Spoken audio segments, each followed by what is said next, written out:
প্রথম কারণটা হচ্ছে এই যুদ্ধটা শুধুমাত্র কিন্তু এই ইরানের বিরুদ্ধে যুদ্ধ নয়। এইটা ভাবতে পারেননি মিস্টার ট্রাম্প, ডোনাল্ড ট্রাম্প এটা ভাবতে পারেননি। এই ক্ষেত্রে কিন্তু আমাদের রাহুল গান্ধী বিরোধী দলনেতা যে ব্যাখ্যাটা দিয়েছেন সেটার মধ্যে অনেকটাই সত্যতা আছে। তেলের সম্ভারটা যদি পুরো আমেরিকার হাতে আসে তাহলে দুটো লাভ আছে। একটা বিরাট অংশের তেল তাদের কিনতে হয়, সেটা আটকে যাবে। ইতিমধ্যে আটকে গিয়েছে, আমরা জানি অনেকটাই আটকে গিয়েছে। যদিও ইরান এটা বলে দিয়েছে যে এরা যে কতখানি কিরকম ভাবে এর ডেডিকেটেড, রেজিমেন্টেড যাকে বলা হয়, এই রেজিমেন্টেশনটা ওদের সাংঘাতিক। এইটা যদি বেরোয় তাহলে তো তিনি অর্ডিনারি ক্রিমিনাল। যদি প্রেসিডেন্ট না থাকেন এবং এই যদি মামলা হলে তারপরে হয়, তখন তো তার শাস্তি হবে বিভিন্ন রকম। আমি জানি যাবজ্জীবন হতে পারে। কারণ ভারতের সঙ্গে আমেরিকার একটা বিশেষ চুক্তি আছে। এই ধরনের টেকনোলজিক্যাল অ্যাডভান্সমেন্ট একটা চায়নার হয়েছে। ভারতের খুব বড় একটা ক্ষতির আশঙ্কা রয়েছে। এই বিষয়টিকে আপনি যদি একটু ব্যাখ্যা করেন।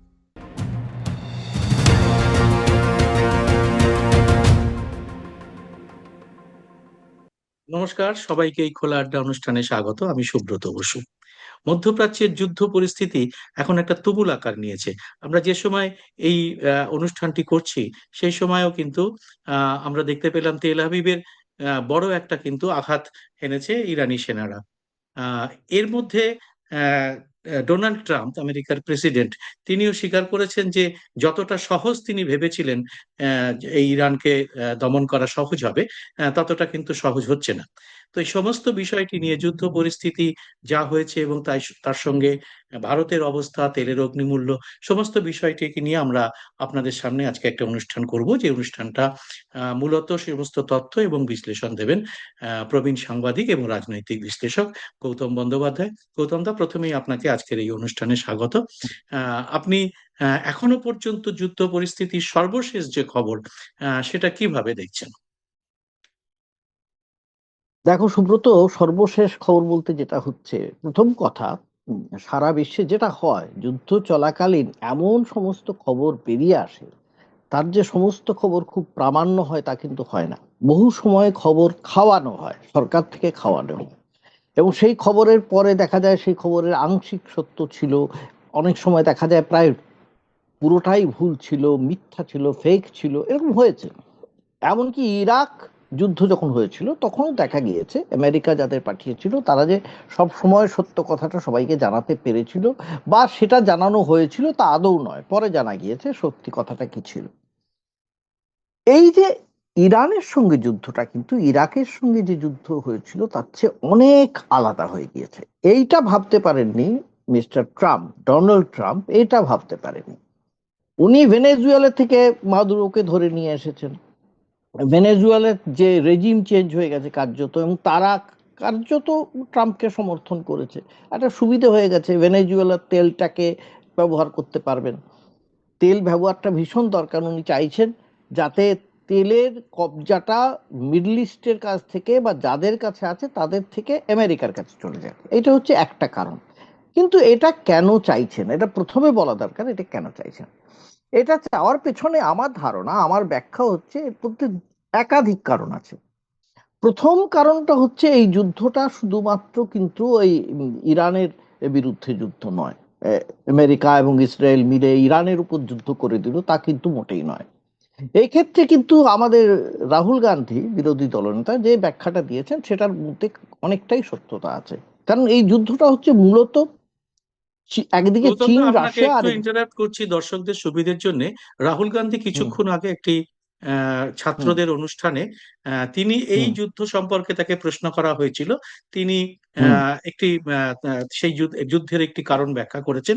গৌতম দা যে হুম প্রসঙ্গটা উল্লেখ করলেন, আপনাদের সেই হুম ভিডিওটা একটু তার অংশ আপনারা দেখে নিন, তারপরে আমরা আবার হুম গৌতম দার কাছে এই প্রসঙ্গে আসবো। On the surface, it looks like a war between America, Israel, and Iran.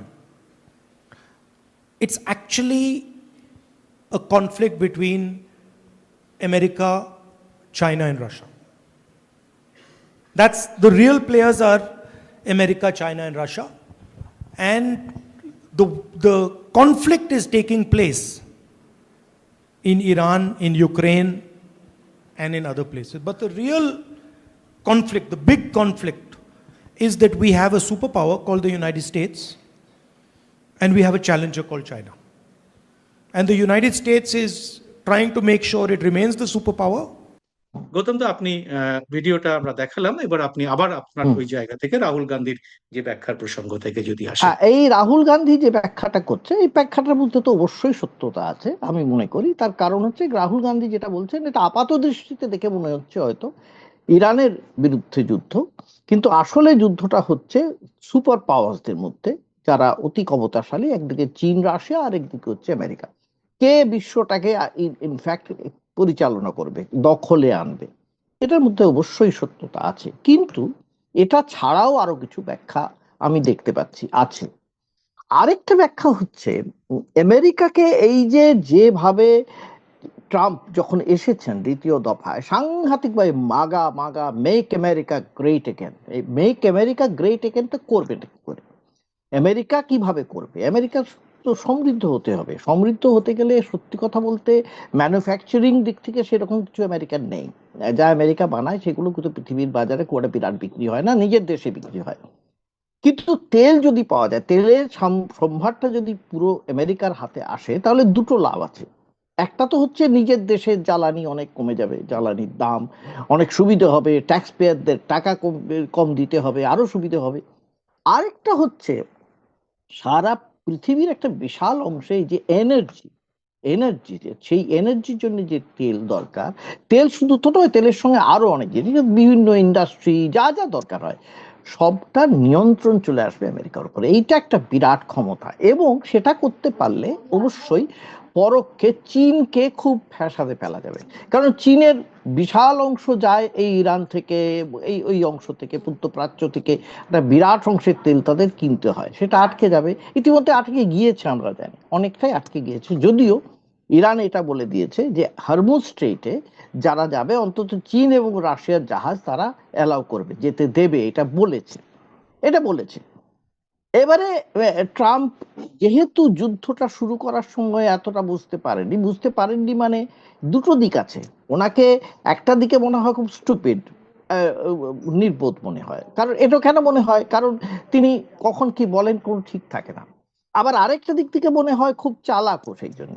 হ্যাঁ, যে there is a method in is madness, এই বোকামির মধ্যে একটা চালাকি আছে। সেই চালাকিটা হচ্ছে আমি যেমন করে দেশকে বুঝিয়ে দেশের জন্য যা আনবা সেরকম নিয়ে আসবো, কারণ আমার পেশি শক্তি আছে, আমার ক্ষমতা আছে, আমার জোর আছে, আমি যা বলবো ইউরোপিয়ান ইউনিয়নও তাই শুনবে, আফ্রিকাও তাই শুনবে, সাউথ আফ্রিকা তাই শুনবে, অতএব আমার কিসের ভয়, এই ধরনের একটা জিনিস কাজ করে। কিন্তু সমস্যা হয়ে গেল ইরানকে আক্রমণ করে। ইরাককে আক্রমণ করে তারা যেভাবে রেজিম চেঞ্জ করেছে, সেটাই ভেবেছিল কিছুদিনের মধ্যে সারেন্ডার করবে। এটা বুঝতে পারেননি যে তাদের সর্বোচ্চ নেতাকে, ধর্মীয় নেতাকে খুন করে দিলেই যে ইরান পদানত হবে না, এটা বুঝতে পারেননি। কারণ ইরানের যেভাবে তাদের সরকার চলে, তাদের মধ্যে লেয়ার, তুমি আগের দিনও বলছিলে, একটা লেয়ার অ্যাডমিনিস্ট্রেটিভ ইয়ে আছে, একটার পরে একটা, মানে একটার পরে কে আসবে ক্ষমতায়, সেই ধরনের একটা ঠিক হয়ে থাকে। সেই জন্য ক্ষমতাটা এমন চলে যে একজন চলে গেল বলেই গোটা সমস্তটা একদম গোটা দেশটা এবারে কার হাতে যাবে, কিভাবে যাবে, হ্যাঁ, নৈরাজ্য হয়ে গেল। বা আমেরিকার দয়ায় বসে থাকলাম, কৃপায়, যে তিনি এসে কাকে বসাবেন রাজার আসনে, অতএব সেটা ঠিক হবে, এইটা মোটেই নয়। এটা হবে এটা ভাবেনি। আরেকটা ভাবেনি যে এই যে রেভলিউশনারি গার্ড, এরা যে কতখানি কিরকম ভাবে এর ডেডিকেটেড, রেজিমেন্টেড যাকে বলা হয়, এই রেজিমেন্টেশনটা ওদের সাংঘাতিক। এবং এই যে রেজিমেন্টেশনের জন্য ওদের কি হয়, ইউনিটি অফ এফার্ট আছে। আমি বলেছি একদিকে আমার নিজের তো ইউনিটি অফ এফার্ট মানে হচ্ছে ইউনিটি অফ কমান্ড নয়, যে ওপর থেকে যা নির্দেশ এলো সেইটাই সবাই শুনবে, তা নয়। ইউনিটি অফ এফার্ট মানে আমি যেটা মনে করছি এটা করব, এবং সেটা জানিয়ে দিলাম যে এইভাবে করলে আমার ভালো হবে, আমার এই ইচ্ছেটা, এবং সেটাই কিন্তু দেখা গেল সবচেয়ে বেশি কার্যকরী হলো, অতএব সেটাই করবে। এই একটা অদ্ভুত স্বাধীনতা দেশের জন্য লড়বার। এবার দেশের জন্য মানে এই যে ইসলামিক দেশ, এই যে শিয়াদের দেশ, শিয়াদের যে এত বড় একজন ধর্মগুরু, তাকে খুন করে দেওয়া হয়েছে, তাকে শহীদের মর্যাদা পেলেন, এটা খুব ইন্টারেস্টিং। আমি একটা একটা ঘটনা বলি, একটা কথা বলি যে বহুদিন আগের ঘটনা বলছি। এটা তখন প্রায় ধরো মুঘল পিরিয়ডে, তখন একটি পার্সিয়ান বই পর্যন্ত লেখা হয়েছিল। পার্সিয়ান বই, সেটা আল গাজালি তার একটি বই ছিল। তাতে লেখা ছিল যে কিভাবে ইসলামিক দেশ কিভাবে পরিচালিত হবে। বলা হয়েছে সেখানে আল্লাহ বলে দিয়েছেন নেতা যিনি আছেন তাকে অনুসরণ করা ছাড়া কাউকে অনুসরণ করা চলবে না। নেতা মানে যিনি নেতা হয়ে আছেন, তার মানে এই যে সেই নেতাকে মেরে দেওয়া হয়েছে মানে যে তাকে অনুসরণ করার পথ ছাড়বে তা কিন্তু ছাড়বে না, তাকে অনুসরণ করবে। অন্য কাউকে বসিয়ে দেওয়া হলে করা হবে না। এই যে একটা সাংঘাতিক একটা একটা ধর্মের একটা বিশ্বাস, প্রবল বিশ্বাস কাজ করে, সেটা কি হয় একটা পেট্রিয়টিজমে পাল্টে যায়। তার মধ্যে শুধুমাত্র ধর্মীয় ব্যাপার থাকে না, তার মধ্যে একটা দেশের দেশভক্তির ব্যাপার চলে আসে। ঠিক এক্স্যাক্টলি সেটা হয়েছে এবং সেটা চলছে এখন। আমেরিকা খানিকটা সাপের ছুঁচো গেলার মতো মনে হচ্ছে দেখে। কেননা কখনো বলছেন ইরাকে যারা কার্ডিশ ইরানিয়ান আছেন, ওখানে একটা সেপারেটিস্ট গ্রুপ আছে ইরানের, তাদের বলছে তোমরা এবারে ইরানকে আঘাত করো ঠিক। বলছে। হুম। তারা অবশ্য কিছু বলেনি সেটা কিছু কি করবে না করবে। ইরান অবশ্য তৈরি হয়েছে যে তাদের উপরও দরকার হলে হামলা চালাবে। হুম। ইরানের কি হয়েছে, ইরান যে বিরাট বড় মাপের হামলা চালাচ্ছে তা তো নয়, কিন্তু মানে যাকে বলা হয় আজকালকে যে এই যে মানে এয়ারে যে যুদ্ধটা হচ্ছে, সাইবার ওয়ারফেয়ার যেটা হচ্ছে, গেরিলা ওয়ারফেয়ারের মতন যে কোনো জায়গায় আঘাত করবে। এবং খুব আগে তুমি বলেছি টার্গেটেড ওয়েতে করছে, এরা খুব টার্গেটেড ওয়েতে, মানে এমন ভীষণ নয় যে টার্গেটেড হয়েছে। হ্যাঁ গাদা গাদা মিসাইল ছুটছে বা ইয়ে করছে। এটা না, সমর বিশেষজ্ঞরা বারবারই বলছে যে খুব বারবার টার্গেটেড এবং বলছেন। খুব কম খরচার ইয়েস, ড্রোন দিয়ে তারা প্রায় ঠিক। $200 মিলিয়ন 4 দিনেই ধ্বংস করে দিয়েছে আমেরিকার এবারে সমরাস্ত্র। দেখো এখনো যেটা ইরান করেনি, করবে এরপরে। পৃথিবীর 750 দেশে আমেরিকান কনসুলেট আছে, দূতাবাস আছে, সেখানে হামলা চালাবে। তখন কি করবে আমেরিকা? এই যে মৃত্যু যদি শুরু হয়, আমেরিকার কিন্তু লোক কিন্তু এটা সহ্য করতে পারে না। 6 জন সেনা মারা গিয়েছেন বলেই সেখানে কিন্তু একটা প্রবল একটা বিক্ষোভ প্রায় শুরু সেনা হয়েছে। বিদ্রোহের মতো একটা অবস্থা তৈরি হয়েছে। এবং হুম। সেখানে যদি এইটা হয়, সেখানে যদি এটা তৈরি হয়, এত মানুষ মারা যেতে সিভিলিয়ান মারা যেতে শুরু করেন যারা এমবেসিতে কাজ করছেন, তখন আমেরিকার পক্ষে খুব মুশকিল হবে সেটা সামলানো। এইটা বুঝতে পারেনি, এটা হচ্ছে ট্রাম্প 1 নম্বর বুঝতে পারেনি। কিন্তু একটা গৌতম এটা হলো একটা ইতিহাস আছে যে 444 দিন ইরানের তারা আমেরিকান এম্বাসিকে, যখন ইসলামিক রেভলিউশন হয়, হ্যাঁ, চারশো হ্যাঁ, হ্যাঁ, চুয়াল্লিশ জন পণবন্দি করে রেখেছিল সেখানকার হ্যাঁ, সমস্ত হ্যাঁ, হ্যাঁ, দূতাবাসের কর্মী হ্যাঁ, এবং রাজদূতদের। হ্যাঁ। এবং এটা আবার ট্রাম্প আগের দিন মেনশন করে বলেছেন আমি সেটা ভুলিনি, আমি সেটা কেউই আমি করেনি, সেটার আমেরিকানরা প্রতিশোধ। এত বড় অপমান বোধহয়, আমেরিকানদের এত বড় নাক্ষত বোধহয় খুব হ্যাঁ, কম হয়নি। হয়েছে। আমি, হ্যাঁ, আমি সেটা বলিনি, আমি তার প্রতিশোধ দেবো, সবই তো বলছেন, সবই বুঝলাম। হুম। কিন্তু আরেকটা জিনিস আছে যেটা অনেকেই বলছে না, সেটা ভেবে দেখো। নিজের দেশে আমেরিকার কি হয়েছে, নিজের দেশে এই ট্রাম্প এপস্টিন ফাইল নিয়ে সাংঘাতিক বিতর্কে আছে, সাংঘাতিক বিতর্কের মধ্যে আছে। বলা হচ্ছে, আগে বলা হয়তো 50টা পাতা নেই, এখন বলা হচ্ছে 5,000 পাতা নাকি খুঁজে পাওয়া যাচ্ছে না, কোথায় যাচ্ছে কি ঠিক নেই। আবার সেগুলো রিডাক্ট করা হচ্ছে, আবার খুঁজে বের করা হচ্ছে, এইসব চলছে। অনেকে এমন এমন অভিযোগ করছেন ভাবে যে নাবালিকাদের সঙ্গে তিনি কিরকম ধরনের তার সম্পর্ক স্থাপন করেছিলেন শারীরিক, সে সমস্ত বেরিয়ে আসছে। এইটা যদি বেরোয় তাহলে তো তিনি অর্ডিনারি ক্রিমিনাল, যদি প্রেসিডেন্ট না থাকেন এবং এই এই যদি মামলা হলে তারপরে হয়, তখন তো তার শাস্তি হবে বিভিন্ন রকম, আমি জানি যাবজ্জীবন হতে পারে। কাজেই তিনি কি চাইবেন, তিনি চাইবেন যাতে তার প্রেসিডেন্সিটা থাকে। প্রেসিডেন্সি থাকতে গেলে একমাত্র হতে পারে ন্যাশনাল ইমার্জেন্সি যদি হয়, জরুরি অবস্থা যদি জারি করা যায়। আর জরুরি অবস্থা জারি করার জন্য একমাত্র উপায় হচ্ছে যুদ্ধ চালিয়ে যাওয়া। যুদ্ধকালীন এবছরই অবস্থায় কোনো, অন্তর্বর্তী নির্বাচন আছে আমেরিকায়, যে অন্তর্বর্তী আছে, আছে, নির্বাচন আছে সেটা হ্যাঁ, হ্যাঁ, এবছরই হবে নভেম্বরে। হ্যাঁ, এবছরই হবে। তা এবারে এই যদি যুদ্ধ যদি চালিয়ে যান, কিন্তু সমস্যা হচ্ছে কোথায়, মার্কিন কংগ্রেসে সেটা অ্যাপ্রুভাল পেতে হবে। এই জন্য এখনো পর্যন্ত এটাকে অফিসিয়ালি ওরা যুদ্ধ বলছে না, উনি বলছেন প্রিএমপ্টিভ স্ট্রাইক। ওরা আঘাত করবে, আমরা তার আগে ওদের আঘাত করেছি যাতে আমাদের উপরে আঘাত না আসে, এইটা বলে যাচ্ছেন। কিন্তু এটা কতদিন বলবেন? যদিও মার্কিন কংগ্রেসের আগের দিনও দেখেছি রিপাবলিকানরা বলেছেন না এটা ঠিক হয়েছে, খুব ভালো হয়েছে, যাই হোক এখন বলছেন, কিন্তু এটা কতদিন থাকবে? এই যদি রক্তক্ষয় হতে শুরু করে আমেরিকার হতে থাকে তাহলে কতদিন করবেন?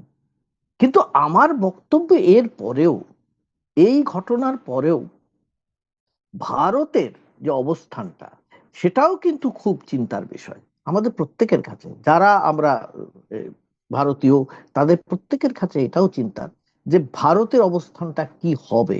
একমাত্র দেখেছি এতদিন পরে, দীর্ঘদিন পরে আমাদের বিদেশ মন্ত্রকের বিক্রম মিস্ত্রি এতদিন পরে গিয়ে খামেনেইয়ের শোক প্রস্তাবে সই করেছেন একমাত্র। কিন্তু খুব লক্ষণীয় দেখো 6 দিন পরে, ওদের মৃত্যুর 6 দিন যে পরে, হ্যাঁ, এটা হলো। কিন্তু কিন্তু লক্ষণীয় এটা উল্লেখযোগ্যভাবে যে ইরানের ডেপুটি ফরেন মিনিস্টার এখানে এসেছেন, ডক্টর সঈদ খতিব জাদে, তাকে যখন বারবার এই কথাটা জিজ্ঞাসা করা হয় যে আপনি কি মনে করছেন এতদিন পরে যে গেলেন, তিনি এই প্রশ্নটাই, প্রসঙ্গটা এড়িয়ে চলে গেলেন। কেন এড়িয়ে কেন চলে গেলেন? এড়িয়ে চলে গেলেন এই জন্যে কারণ শ্রীলঙ্কায় যেভাবে একটা রণতরী, একটা সেরিমোনিয়াল রণতরী, আনআর্মড, তাতে না কোনো না, অস্ত্র নেই, নিরস্ত্র নিরস্ত্র। তাকে যেভাবে টর্পেডো দিয়ে মেরে দেওয়া হলো, তখন ভারত চুপ করে থাকে। অথচ এইটা ভারত বলেছে, আমরা ভারতীয় কিছু বলা হয়েছে ভারতীয় সরকারের তরফ থেকে যে অনেক পরে খবর পাওয়া গিয়েছিল। কিন্তু দেখো আমি তোমাকে বলি, এই পরে খবর পাওয়ার কথাটা একেবারেই ঠিক নয়। কেন নয়? কারণ ভারতের সঙ্গে আমেরিকার একটা বিশেষ চুক্তি আছে, সেটা হচ্ছে American military foundation agreement. American military foundation agreement আছে, সেটা আজকে নয়, কয়েক বছর আগেই হয়েছে। সেই এগ্রিমেন্টটা মানেটা কি? পারস্পরিক সামরিক সহযোগিতা। এবং সেখানে সহযোগিতা মানেটা কোথায়? এই যে প্যাসিফিক বা এই যে ইন্ডিয়ান ওশনে যা যা হবে, সেখানে নেট সিকিউরিটি প্রোভাইডার কে? ভারত। অন্যতম হচ্ছে Bharat net security provider, Bharat. অন্যদিকে ফ্রান্স আর আমেরিকা। তাহলে ভারত জানে না এই ঘটনা? এ তো হতে পারে না, ভারত তো জানে। তো এবং মোদি ভারত এই তো সময় দুটো, খুব গর্ব করে এটা ফলাও করে বলেছিলেন যখন এইটা হ্যাঁ, হয়, ভারত হুম, এটা হুম। বলেছিলেন তিনি। হুম। এই যে এবং শুধু তাই নয়, এই যারা এসেছিল সেখানে, যারা এখানে তারা আমাদের প্রেসিডেন্টের সামনে তারা প্যারেড করেছিল এবং আমাদের আমরা সেটা আমন্ত্রণেই জানি। এসেছিলেন তারা, হ্যাঁ। আমাদের আমন্ত্রণে তারা এসেছিল, 87 জন মারা গেল। এবং ভারতের মোদি বিশেষ করে প্রধানমন্ত্রী চুপ করে থাকলেন, তিনি একটা কথা বললেন না। অবশ্য তিনি বলেন না, আমরা দেখেছি কোনো বিতর্কের মধ্যে তিনি থাকতে চান না, কোনো জায়গায় যেখানে মুখ ফুটে বলা দরকার তিনি বলেন না। আমি আগেও বলেছি, এখনো বলছি, বলেন না। তিনি হতে পারে এটা হয়তো তার কূটনীতি, কিন্তু কি ধরনের কূটনীতি আমরা বুঝতে পারি না, এটা খানিকটা মুখ নীতি বুঝতে পারি, মুখ বন্ধ করে থাকার নীতি, কিন্তু কূটনীতি কি আমি বুঝতে পারি না। যাই হোক, বলেননি। কিন্তু এই না বলাটা কি ইরান খুব ভালোভাবে নেবে? আমার তো সন্দেহ আছে। অন্তত ভেতরে ভেতরে কি তাদের মনে হবে না যে এইটা কেন করে যাচ্ছে ভারত? এই অবস্থায় এখন দেখো, এটা হচ্ছে মরার উপরে খাঁড়ার ঘা। এই অবস্থায় ট্রাম্প সাহেব বলছেন, ট্রাম্প সাহেবের ওখানে অফিসাররা মানে বলছেন যে ভারতকে আমরা এই কি 30 দিনের জন্য রাশিয়া থেকে তেল কেনার অনুমতি, ছাড় দিয়েছি। ছাড় মানে ছাড়পত্র দিয়েছি, মানে অনুমতি দিয়েছি অনুমতি, কার্যত। লাইসেন্স দিয়েছে আর কি, হ্যাঁ। এত সাহস, এত সাহস, মানে এত দাপট! ভারতের সার্বভৌমত্বের উপরে এটা কতখানি আঘাত, কতখানি মর্মান্তিক আঘাত, এটা আমরা বুঝতে পারছি কি? আমি জানি না।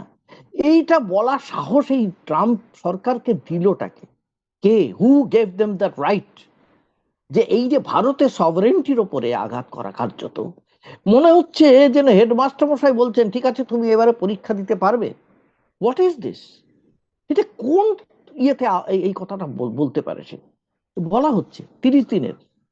এই কথাটা কিন্তু বহুদিন আগে রাহুল গান্ধী সংসদে বলেছিলেন, বহুদিন আগে বলেছিলেন যে এরপরে কি আমেরিকা আমাদের বলবে আমরা কোন দেশ থেকে কখন কিনবো, কিভাবে কিনবো, সব কি আমেরিকা ঠিক করে দেবে? তাই তো হচ্ছে। 30 দিন কিনবো কি 60 দিন কিনবো কি পার্মানেন্টলি কিনবো তাও বলতে, এটা এগ্রিমেন্টের মধ্যে আছে নিশ্চয়। তাই তারা বলতে পারছে। সেই এগ্রিমেন্ট তো হয়নি, আমরা ট্রেড ডিল তো হয়নি। সুপ্রিম কোর্টের আমেরিকার সুপ্রিম কোর্টের রায়ের পরে তো সেই ট্রেড ডিল পুরো ভেস্তে গেছে। অতএব সেই ট্রেড ডিল না হওয়া সত্ত্বেও সেই ট্রেড ডিলের শর্ত মেনে চলছে ভারত। 10% বলে দিয়েছিল, কোথায় 25 থেকে 10 করে দিয়েছে সুপ্রিম কোর্ট, তারপর আবার 15% করেছেন ট্রাম্প সাহেব। তো কার কথায় তিনি চলেন? তিনি তো নিজের ইচ্ছে মতন চলেন, আমি দেখছি। তিনি বলছে 30 দিনে তোমাকে ছাড় দেওয়া হলো। ছাড় দেওয়ার মানে কি? তাও কিসের জন্য ছাড়? এটা অনেক ব্যাপার আছে। যে জাহাজগুলো তেল তৈল মানে তেল সরবরাহ করে, যে সমস্ত জাহাজগুলো সব যার দাঁড়িয়ে হরমুজে ঢুকতে পারছে না, বাইরে দাঁড়িয়ে আছে, তাদের তেল যাতে নষ্ট না হয়, অতএব তোমরা কিনে নাও বাবু, সস্তায় পাচ্ছ, কিনে নাও। বাজারে পড়ে আছে, এটা রাশিয়ার কোনো লাভ হবে না। বলছো ঠিক আছে, এক জাহাজ তেল আছে, ওতে কিছু রাশিয়ার লাভ হবে না, তোমরা কিনে নাও। এই হচ্ছে তার অনুমতিপত্র, ছাড়পত্র। এই ছাড়পত্রে তিনি সই করেছেন। অতএব এবং সেই তাতে আবার তিনি তার সঙ্গে এই রোডম্যাপটাও তিনি করে দিয়েছেন যে এরপরে আমেরিকা থেকেই তেল কিনতে হবে। হ্যাঁ, এবার এটা কিনতে হবে। এটা খুব হ্যাঁ। স্বল্প মেয়াদী একটা নির্দেশ, এবং আচ্ছা, এরপরে আমেরিকা থেকেই তেল কিনতে হবে। তার মানে আমেরিকা সুদে আসলে তুলে নেবে এই এই শুধু লসটার টাকা। ন্যাচারালি আমেরিকা তো সুদে আসল তুলবে, আরো অনেক কিছুই তুলবে। শুধু তাই নয়, এই যে ট্রাম্প একটা কথা বলছেন খুব ভাবে, যে বেশি দিন চললেও চালাবো আমরা, তবে হরমুজ স্ট্রেটকে আটকানো হবে না, আমরা দরকার হয় এসকর্ট দিয়ে হরমুজ প্রণালী দিয়ে জাহাজ বের করিয়ে আনবো। এটা এখানে হচ্ছে না স্টুপিডিটির একটা প্রমাণ। স্টুপিডিটি একটা কেন খুব বলছি? কারণ এটা ঠিকই খুব একটা বুদ্ধির, এটা খুব একটা বলেছেন। বুদ্ধির প্রমাণ নয়। এই জন্য নয়, হরমুজ স্ট্রেটে তো আমরা জানি একটা এমন জায়গা আছে যেখানে ওই 30 কিলোমিটার মতন, হার্ডলি 30 থেকে 33 30 কিলোমিটার কিলোমিটার, চওড়া।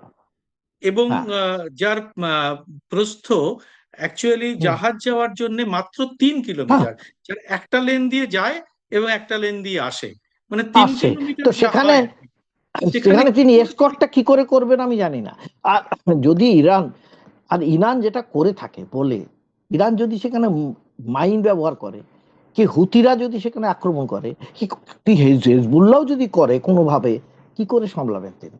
তিনি কটা জাহাজ সামলাবেন?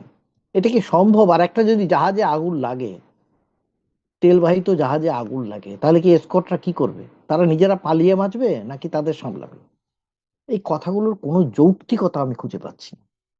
কাজেই আগামী দিনে কিন্তু এই এই খুব আরো আরো জটিল হবার সম্ভাবনা আমি দেখতে পাচ্ছি। কারণ যদিও এখনই আমি দেখতে পাচ্ছি না যে চায়না বা রাশিয়া এখানে এই যুদ্ধে অংশগ্রহণ করবে, কারণ রাশিয়া করতে পারবে না, নিজেই ইউক্রেন নিয়ে একটু খুব, যাকে বলা হয়, খুবই একটু ব্যতিব্যস্ত আছে এখনো।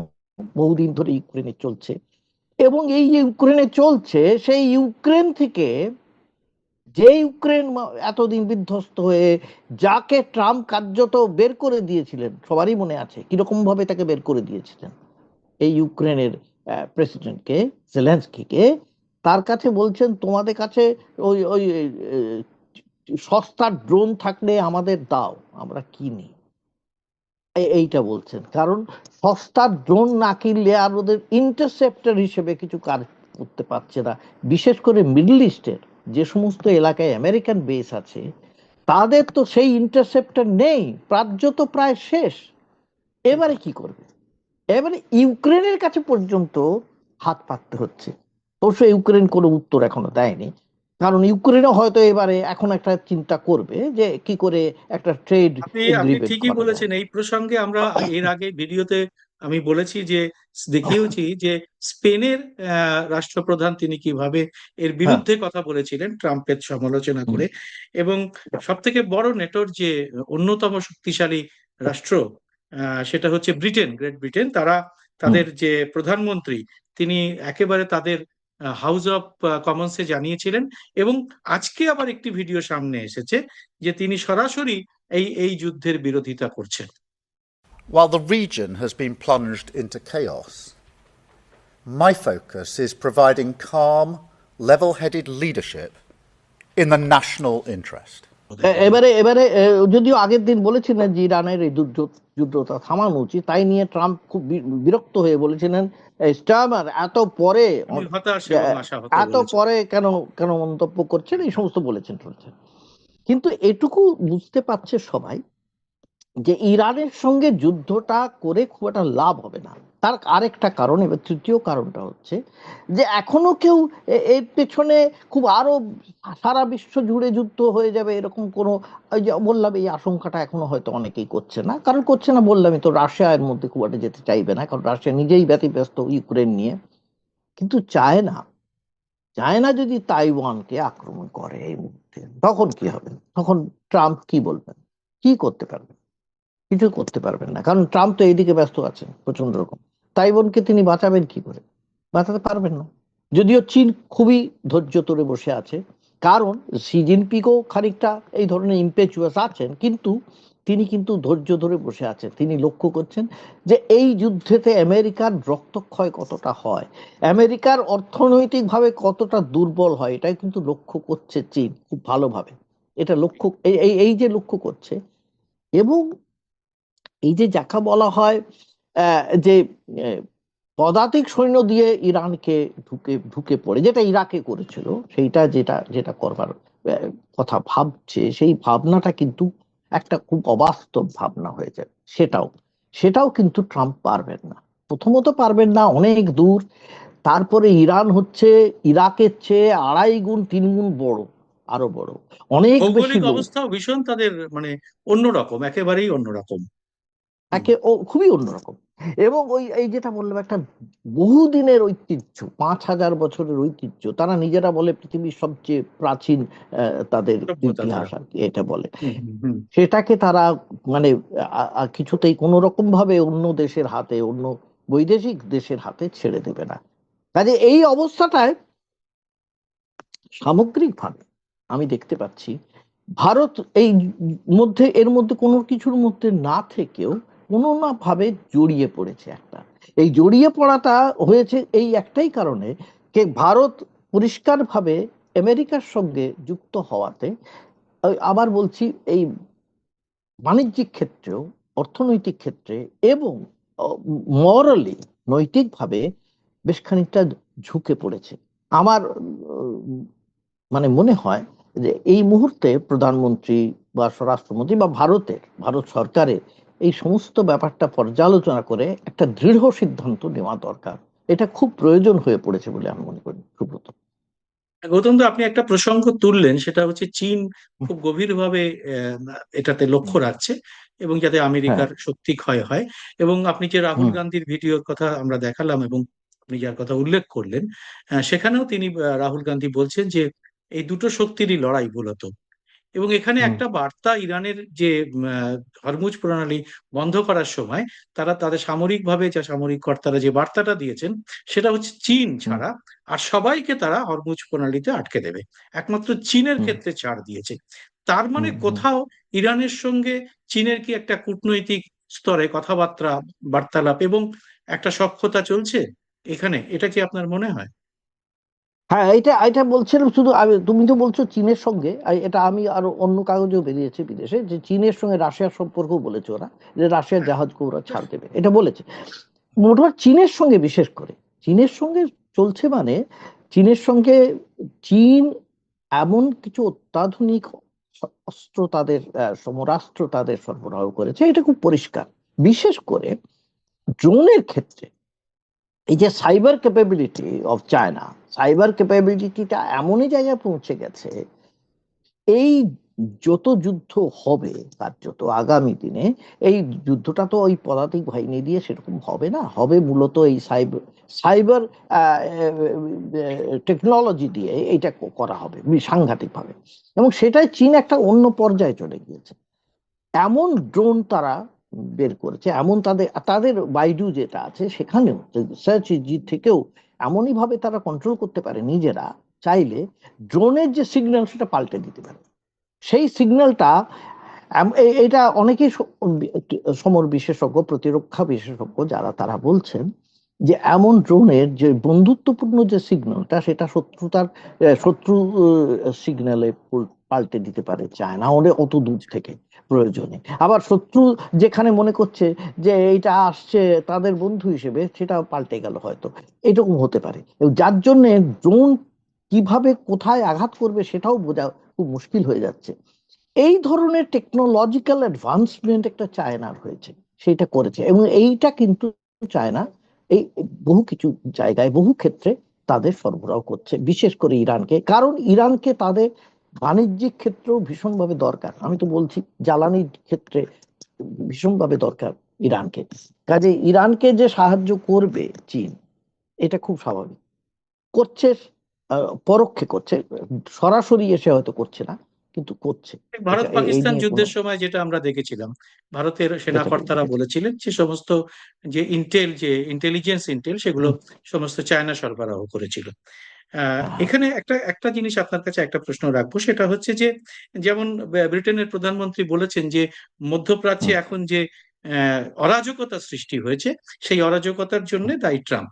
এখন এই হুম, অরাজকতার প্রশ্নে যেটা আমরা দেখতে পাচ্ছি, গোটা মধ্যপ্রাচ্যের যতগুলো দেশ আছে, তেল সমৃদ্ধ দেশ, তাদের এখন ত্রাহি হুম, ত্রাহির অবস্থা প্রায়। তো হুম, এই যে অবস্থাটা, এই অবস্থাটার মধ্যে একটা খুব বড় বিপদের রয়েছে ভারতীয়দের, কারণ ওখানে প্রায় কোটির উপরে ভারতীয়, তারা ওখানে হুম, চাকরি সূত্রে হুম, কর্মসূত্রে তারা হুম, রয়েছেন। হ্যাঁ, তো হুম। সেইখানে একটা খুব বড় আমাদের কিন্তু আমাদের একটা চিন্তার বিষয় রয়েছে। তো মিডল ইস্টের এই অরাজকতা যদি দীর্ঘদিন চলতে থাকে, তাহলে সারা বিশ্বের যেমন ক্ষতি, সেমনি ভারতের খুব বড় একটা ক্ষতির আশঙ্কা রয়েছে। এই বিষয়টিকে আপনি যদি একটু ব্যাখ্যা করেন। দেখো, সাধারণ এই দুবাইয়ে আটকে পড়েছিল আমাদের চলচ্চিত্রের নায়িকা শুভশ্রী, তার হুম, ছেলেকে নিয়ে। হুম। তিনি ফিরে এসে বলেছেন কি ব্যাডমিন্টন আতঙ্কের, তারকা সিন্ধুও পড়েছিলেন, হ্যাঁ, সিন্ধু। হ্যাঁ করেছেন, তো বলছেন হুম, যে কি আতঙ্কের মধ্যে আমি কাটিয়েছি তা আমি বলতে পারবো না, এতই আতঙ্ক তার মধ্যে কাজ করেছে। কাজে এটা তো দুবাই তো তাও বিশেষ কিছুই হয়নি, কিন্তু যেখানে মূলত যেখানে এই যুদ্ধের মধ্যে যারা পড়ে গিয়েছে, সেখানে যে ভারতীয়রা আছে, তারা ফিরবে, ফিরবে কিনা, বা তারা যদি ফিরে আসে, ফিরে এসে কি করবে তারা, তারা তাদের তাদের কি বিরাট সংস্থান হবে অর্থনৈতিক তাদের? চাপ তৈরি হবে ভারতের উপর, তো তারা সাংঘাতিক প্রচন্ড অর্থনৈতিক চাপ হুম, হবে। আবার একই সঙ্গে যদি তাদের মধ্যে যদি তারা যদি যদি আমাদের ইনফ্যাক্ট যদি এই বিস্ফোরণের মধ্যে পড়ে যায়। আমি আজকেই একটা ঘটনা জানি, আমি একেবারেই এই, কলকাতার একটি ঘটনা, কলকাতার পূর্ণশ্রী এলাকায়, সেখানে একজনের 3 দিন 4 দিন খোঁজ পাওয়া যাচ্ছিল না। ইউএতে থাকেন, মানে সৌদি আরবিয়ায় থাকেন। হুম। সেখানে বোমা পড়েছিল, তাকে খুঁজে পাওয়া যাচ্ছিল না। পরে 3 দিন পরে পাওয়া গেল, তার একটা হাত একটা পা পুরো জ্বলে গেছে। কিন্তু তিনি তারপরে কিভাবে আছেন, কোথায় আছেন, কি অবস্থায় আছেন, বাড়ির লোক এখনো পর্যন্ত জানে না। এই অবস্থা আছে, কিন্তু ভয়ঙ্কর এইরকম কিন্তু অবস্থা। অনেকের ক্ষেত্রে হয়তো হচ্ছে, আমরা জানতেই পারছি না, অনেকেই জানতে পারছি না। এবং অদ্ভুত ভাবে ভারত সরকার এখনো কোন পর্যন্ত এই নিয়ে কোনো হেল্প ডেস্ক করেছে বলে আমার জানা নেই। তোমার যদি জানা থাকে তুমি বলতে পারো, কোনো হ্যাঁ, ঠিকই, হেল্প এটা করা ডেস্ক। হয়নি, এটা করা হয়নি। হেল্প এইটা ডেস্ক এখনো করলে তো করা হয়নি, সবাইকে জানতে হবে, কারণ না আর জানালে জানতে তারা হবে। হেল্প চাইবেন হ্যাঁ। আমি তো সেইটাই, এইটা এইটা আমার কাছে অদ্ভুত লাগছে যে এই যে হেল্প ডেস্ক পর্যন্ত করা হচ্ছে না, এই সমস্ত জিনিসটার মধ্যে আমি কিরকম যেন একটা উপেক্ষা কিংবা প্রশাসনিক মানে ব্যর্থতা কিংবা অদক্ষতা, হ্যাঁ, ঔদাসীন্য, এইটা আমি দেখতে পাচ্ছি। এটা কি জন্য হচ্ছে? এই যে 6 দিন পরে গিয়ে খামেনেইকে গিয়ে সই করতে হলো, তাও কে করলেন? বিক্রম বিশ্রী। হুম। আর কার ক্ষেত্রে? ইরানের সর্বোচ্চ নেতা, তিনি মারা গেছেন, তারপরে যেই গিয়ে রান করছেন আমাদের একজন, সবসময় একজন স্ট্র্যাটেজিক আমলা, পার্টনার। একজন আমলা গিয়ে সই করছেন। নির্বাচিত প্রতিনিধি পর্যন্ত নন তিনি, নির্বাচিত জনপ্রতিনিধিও তিনি নন। এইটা কোন ধরন, এটা এটা কি বলবো, এটা মানে যেটা বলা হতো একটা সময়, আবার অনেক সময় বলা হতো যে মনমোহন সিং এর সময় অনেক কিছু এরা বলতেন যে প্রশাসনের কোনো ইয়ে নেই, কোনো ঠিক নেই, এবং বিশেষ করে কোনো নিয়ম নীতি নেই এবং নিতে পারছে না। এখন তো কোনো নিয়ম নীতি দেখতে পাচ্ছি না, কিভাবে করা হচ্ছে, কেন করা হচ্ছে, কবে করা হচ্ছে, এগুলো কিছুই আমরা জানতে পারছি না। কাজে আবার বলছি তোমাকে, একদিকে আমেরিকার সঙ্গে কি সম্পর্ক হবে আগামী দিনে, ইসরায়েলকে গিয়ে যেভাবে মোদী সাহেব আলিঙ্গন করে এসেছেন, তাতে কি তার কি প্রভাব পড়েছে সে আমরা দেখতেই পাচ্ছি, এবং আরো প্রভাব কিন্তু দিনের পর দিন বুঝতে পারবো কতখানি প্রভাব তার পড়েছে। সেটা মোটেও খুব একটা ভালো হবে না। সামগ্রিকভাবে অর্থনৈতিক দিক থেকে যে সাংঘাতিক চাপ আসবে, এটা নিয়ে খুব একটা আর কিছু বলার নেই, কারণ আমরা দেখতেই পাবো এই যে ইতিমধ্যে কি অবস্থা হয়েছে আমরা জানি। টাকার দাম 92 টাকা ছাড়িয়ে গেছে, এবার $92 ছাড়িয়ে গেছে, এরপরে 100 হবে হয়তো। এবং জিনিসপত্রের দামও বাড়তে শুরু করবে, এবং পেট্রোলের দাম এখন ওই যে কিছুদিন হয়তো আটকানো থাকবে ইলেকশন আছে বলে, কিন্তু আলটিমেটলি আমাদের সেটা ফেস করতে হবে। সুব্রত। গৌতমদা, খুব সুন্দর আপনি একটা এই সমস্ত পরিস্থিতির ব্যাখ্যা দিলেন।